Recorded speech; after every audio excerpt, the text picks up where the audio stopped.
One of the nation's foremost art colonies has prospered on the Monterey Peninsula. Artists have been drawn to Monterey for its stunning scenery, rich history, and simplicity of lifestyle.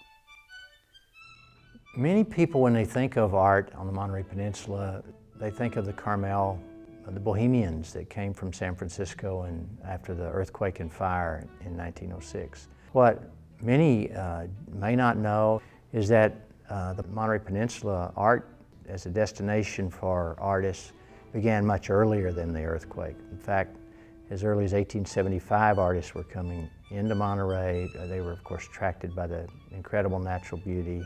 They soon realized that the adobes, the Spanish heritage of the area, was a very romantic element, and the simplicity of the adobes, the lack of pretension, became a topic for their paintings. By 1900, Monterey had a full-blown community, as well as in Pacific Grove and somewhat in Carmel, and which really blossomed after the earthquake. And in 1907, Hotel Del Monte opened a gallery, an art gallery that was devoted almost entirely to local artists, which really gave a shot in the arm to the art community here. From that time until now, the community continues to be an artist destination as well as to produce art. The city of Monterey prides itself with being a steward of history and art. The Museum and Cultural Arts Division collects and preserves important works of art from the prominent peninsula artists who settled here. The city of Monterey, and in particular the Museum and Cultural Arts Division, is the custodian, the steward of the city's art collection, which is well over 300 pieces. But we also have other materials that also are unique and often rare materials, nowhere else to be found.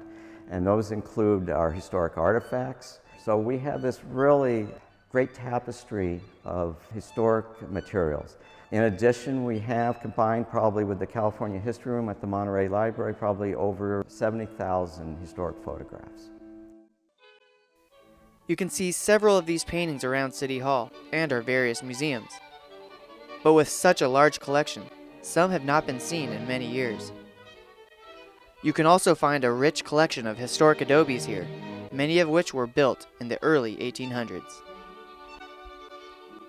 The adobes were largely Mexican-era buildings. The Spanish made Monterey their capital from 1776 until 1822, when Mexico won its independence. From 1822 until the mid-1840s, when the U.S. took Monterey, there were many adobes built as the town grew. In fact, that was true throughout California. By the early 20th century, many of the adobes were being lost to development, they had been neglected. And the artists, as they are today, were looking for not only subjects to paint, they were looking for inexpensive places for studios. A number of the local adobes were saved by artists who purchased them, made them their studios. In fact, when you walk around Monterey, if you look, many of the adobes in their north wall, there are kind of incongruous large windows that have been put in.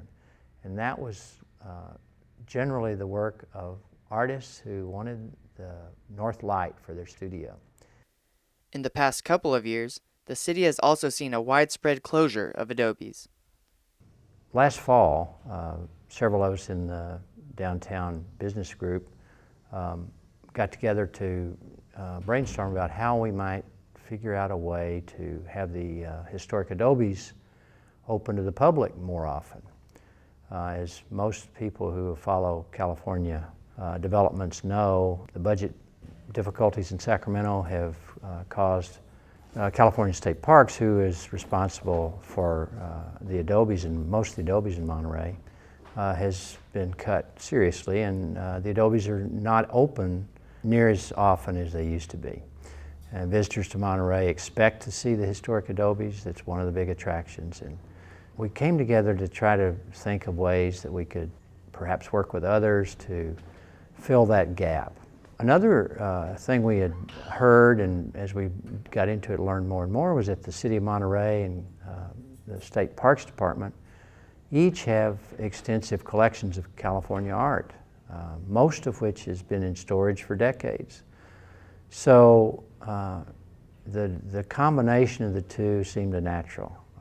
The Adobes and art from the period back in the late 19th, early 20th century. And Art in the Adobes was born.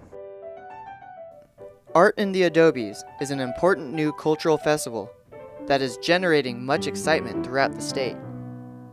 On the weekend of September 30th to October 2nd, these treasures will be revealed at several locations, including Casa Serrano, Colton Hall, the Cooper Malera Adobe, the Stevenson House, and many more.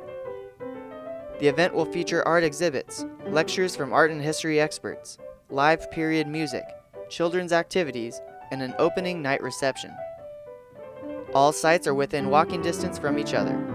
Really, Art in the Adobes is a partnership. It's a collaboration, which is spearheaded by the Old Monterey Business Association. And as a collaboration, it is this fabulous celebration of Monterey's art heritage, brought from various locations.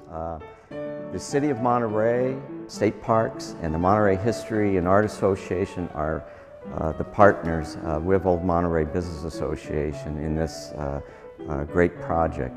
And our intent is to share the treasures of Monterey with residents and visitors alike. It's a walking tour. All the venues are within easy walking distance, and we anticipate much excitement and beyond, from not only from the local area but beyond. This art is not local art. Many of these artists are nationally recognized and nationally admired, and the paintings that we'll be showing, such as Kitty Sonoma here by Charles Rolla Peters, have not been seen, and so it's a surprise and a discovery that we'd like to share with the local community as well as beyond.